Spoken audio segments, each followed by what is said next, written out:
Good morning everyone. Officers builder classes में आप लोग का बहुत बहुत स्वागत है।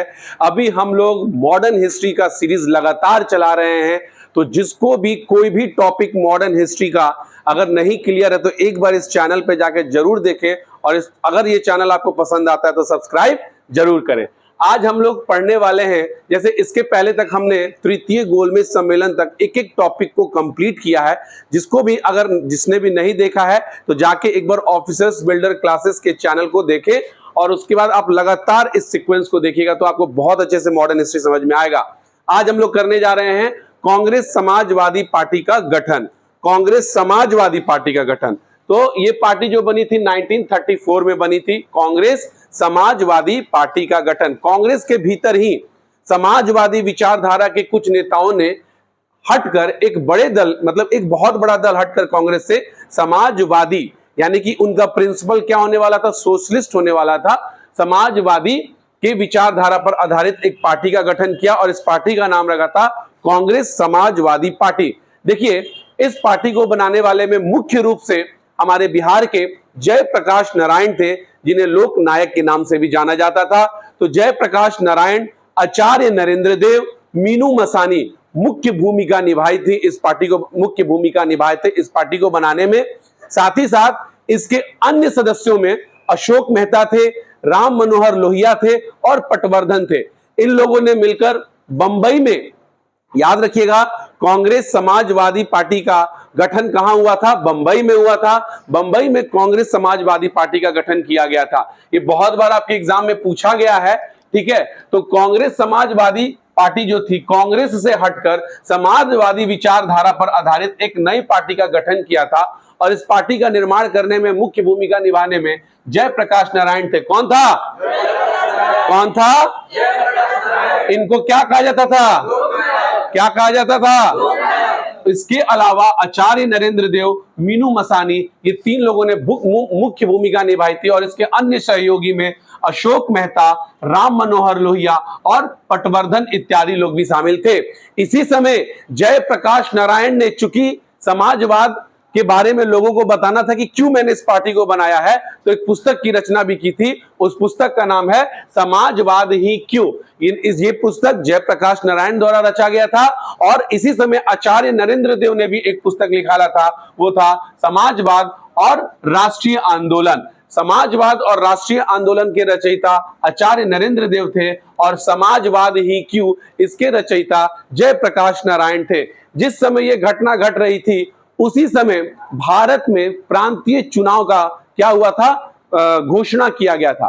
तो प्रांतीय चुनाव, और उस समय क्या किसकी बहुमत थी, कहां पे किसकी सरकार बनी, आपको YouTube पे कहीं पे भी ये चीज नहीं मिलने वाला। इसकी गारंटी हम देंगे कि कहां पे, किस प्रांत में किसकी सरकार बनी थी, कांग्रेस को पूर्ण बहुमत कहां मिला था, या कहां पे गठबंधन की सरकार बनी थी। देखिए, उस समय जो था, उस समय 11 प्रांत में भारत विभाजित था, और उस 11 प्रांत के प्रांतीय चुनाव में भारत की या कांग्रेस की क्या भूमिका रही, या अन्य दलों की क्या भूमिका रही, आज आप लोगों को बहुत अच्छे से पता चलेगा।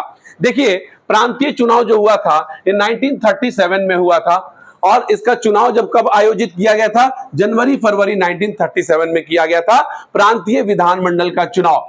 इस प्रांतीय विधानमंडल के चुनाव में 11 प्रांतों में से, याद रखिएगा, ये पूछा गया सवाल है, 11 प्रांतों में से 5 प्रांत में कांग्रेस को पूर्ण बहुमत आए थे। वो 5 प्रांत का नाम पहले सुन लीजिए, जैसे कि संयुक्त प्रांत था, मध्य प्रांत था, उड़ीसा था, बिहार था और मद्रास था। ये 5 प्रांत वैसे थे जहां कांग्रेस को पूर्ण बहुमत प्राप्त हुआ था। और किसकी सरकार बनी थी कांग्रेस में? किसने? अच्छा, उस समय याद रखिएगा, प्रांतीय जो आपका प्रांतीय विधानमंडल होता था, उस समय मुख्यमंत्री नहीं बनते थे, उस समय प्रधानमंत्री बनते थे। प्रांतीय विधानमंडल के मुख्य को क्या कहा जाता था? प्रधानमंत्री कहा जाता था। तो जब संयुक्त प्रांत में कांग्रेस का सरकार बना, तो उस समय कांग्रेस की ओर से प्रधानमंत्री कौन बना? गोविंद वल्लभ पंत बने। मध्य प्रांत में कौन बना? तो NB खरे बने। मध्य प्रांत मतलब मध्य प्रदेश, संयुक्त प्रांत मतलब उत्तर प्रदेश, और उड़ीसा में बीएन दास की सरकार बनी, के नेतृत्व में सरकार बनी, और बिहार में श्री कृष्ण सिंह के नेतृत्व में सरकार बनी थी। यहां पे एक चीज मैं आप लोगों को बताना चाहूंगा, यहां पे मैंने लिखा नहीं है बट मैं आपको बता देता हूं। देखिए हुआ क्या था कि सबसे पहले कांग्रेस यहां पे जो थी इस चुनाव में जीतने के बावजूद सरकार का गठन नहीं कर रही थी, क्योंकि इसका कहना था कि उत्तरदायी सरकार हमको बनाने का, आपको उत्तरदायी आपको होना पड़ेगा सर अंग्रेजों के ऊपर। ये कांग्रेस ने एक क्या रख दिया था प्रस्ताव, तभी हम लोग कांग्रेस का क्या करेंगे, मंत्रिमंडल बनाएंगे।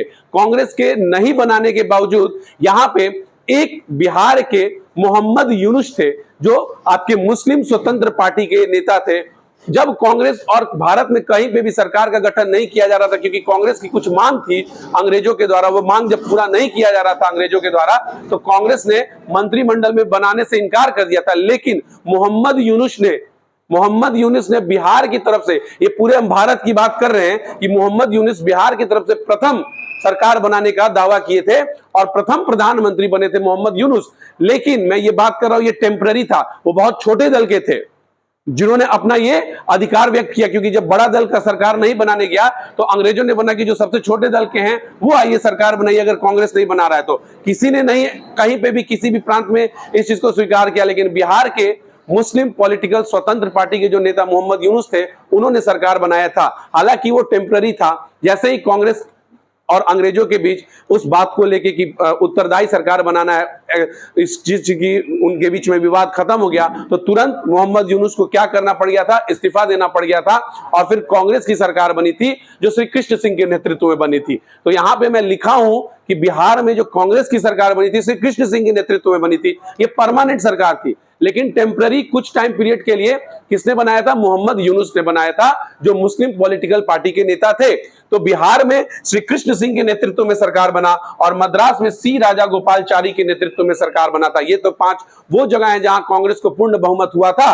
लेकिन बाद में कांग्रेस ने किसी तरह मैनेज करके 3 अन्य जगह पे भी अपनी सरकार बनाई थी, जैसे कि उत्तर पश्चिम प्रांत में डॉक्टर खान साहब के नेतृत्व में कांग्रेस ने सरकार बनाया। उसी प्रकार असम में गोपानाथ बरदलोई के नेतृत्व में सरकार बनाया, कांग्रेस की मैं बात कर रहा हूं। और बंबई में बीजी खरे ने सरकार बनाया। तो इस 11 प्रांत में से 8 प्रांत में कांग्रेस की सरकार बनी थी। वो 8 प्रांत है आपका संयुक्त प्रांत, मध्य प्रांत, बिहार, उड़ीसा, बंबई, असम, उत्तर पश्चिम सीमा प्रांत और मद्रास। यहां पे कांग्रेस की सरकार बनी थी। रह गया कितना अभी, 9, 10, 11, 3 प्रांत अभी बचा है। तो इस 3 प्रांत में गठबंधन की सरकार बनी थी और वहां कांग्रेस की सरकार नहीं बनी थी। जैसे कि देखिए पंजाब प्रांत में सिकंदर हयात खां के नेतृत्व में सरकार बनी थी, और सिकंदर हयात खां जो थे ये यूनियनिस्ट पार्टी के नेता थे, और इनके साथ गठबंधन किसने किया था, मुस्लिम लीग ने किया था। याद रखिएगा मैं जो बात बोल रहा हूं, आप यूट्यूब पे जाके सर्च कर लीजिएगा, कहीं पे 1937 में किस प्रांत में किसने सरकार बनाई या किसी भी तरह का इतना डिटेल आपको नहीं मिलेगा। इसलिए इस चैनल को ज्यादा से ज्यादा शेयर कीजिएगा और ज्यादा से ज्यादा सब्सक्राइब कीजिएगा, ताकि इस तरह का कंटेंट मैं आप लोगों को प्रोवाइड करता रहूं। तो पंजाब प्रांत में सिकंदर हयात खां, यूनियनिस्ट पार्टी और मुस्लिम लीग ने मिलकर यहां पे सिकंदर हयात खां के नेतृत्व में सरकार बनाई थी। बंगाल में फजलुल हक कृषक प्रजा पार्टी के नेता थे, और इन्होंने मुस्लिम लीग के साथ मिलकर गठबंधन का सरकार बना के यहां पे सरकार बनाया। और सिंध प्रांत में 2 प्रधानमंत्री बने थे, एक अल्लाह बख्श थे और एक बंदे अली थे। तो इन लोगों ने सिंध प्रांत में इनकी सरकार बनी। इस प्रकार पूरे भारत में 11 प्रांत में से 11 प्रांत में सरकार बनी थी। लेकिन यहां पे सरकार तो बना, लेकिन उसी समय ये अभी 1937 में ये सब चीज हो ही रहा था कि 1939 का जैसे समय आने वाला था तो एक पूरे विश्व में खतरा मंडराने वाला था। वो क्या था, द्वितीय विश्व युद्ध था। द्वितीय विश्व युद्ध जैसे ही शुरू हुआ था तो बिना कांग्रेस के या भारतीयों के परमिशन के कांग्रेस की भारतीय सैनिकों को द्वितीय विश्व युद्ध में शामिल ब्रिटेन के करने के एवज में हमने प्रतिक्रिया दिखाई, कांग्रेस ने प्रतिक्रिया दिखाई कि हम लोग अब ये त्याग पत्र दे देंगे। तो 28 महीना ही हुआ था अभी सरकार का, याद रखिएगा 28 महीना ही अभी सरकार का हुआ था, 5 साल में, तभी कांग्रेस के सारे मंत्रिमंडलियों ने क्या दे दिया था, त्याग पत्र दे दिया था। क्यों? क्योंकि बिना भारतीयों के परमिशन के भारतीय सैनिकों को द्वितीय विश्व युद्ध में शामिल किया गया था ब्रिटेन के द्वारा। इसी समय 30 अक्टूबर, याद रखिएगा ये डेट, 30 अक्टूबर 1939 में कांग्रेस के सारे मंत्रिमंडल जहां जहां थे सबने त्याग पत्र दे दिया। और उसी समय मुस्लिम लीग 22 दिसंबर 1939 को, मुस्लिम लीग ने 1939 को 22 दिसंबर में मुक्ति दिवस मनाया था। अब यहां पे स्थिति ऐसी हो गई थी कि द्वितीय विश्व युद्ध में एक तरफ जर्मनी में हिटलर नेतृत्व कर रहा था और वो बहुत थोड़ा सनकी पागल टाइप का था, वो बायोलॉजिकल वेपन टाइप का कुछ चीज डेवलप कर चुका था। इससे क्या होने वाला था कि ब्रिटेन के लिए, चाहे इनके साथ जितने भी मित्र राष्ट्र इनके थे, उनके लिए बहुत खतरा मंडराने वाला था। तो ब्रिटेन के समक्ष एक सबसे बड़ा प्रॉब्लम था कि उधर से उनका युद्ध चल रहा है, इधर से कांग्रेस इनका साथ नहीं देने को तैयार था। तो भारतीय सैनिकों को द्वितीय विश्व युद्ध में शामिल करने के लिए अंग्रेजों ने बहुत सारे प्रयत्न किए थे, जिसमें सबसे पहला प्रयत्न होने वाला था अगस्त प्रस्ताव, उसके बाद क्रिप्स मिशन। इसी तरह आगे चल के हम लोग कैबिनेट मिशन तक जाएंगे और देखेंगे कि किस प्रकार अंग्रेजों ने हमें संतुष्ट करने के लिए किस किस प्रस्ताव में क्या क्या बातें कही थी। तो यहां पे हमने कांग्रेस समाजवादी पार्टी और प्रांतीय मंत्रिमंडल का चुनाव कराया। Thank you. जय हिंद, जय भारत।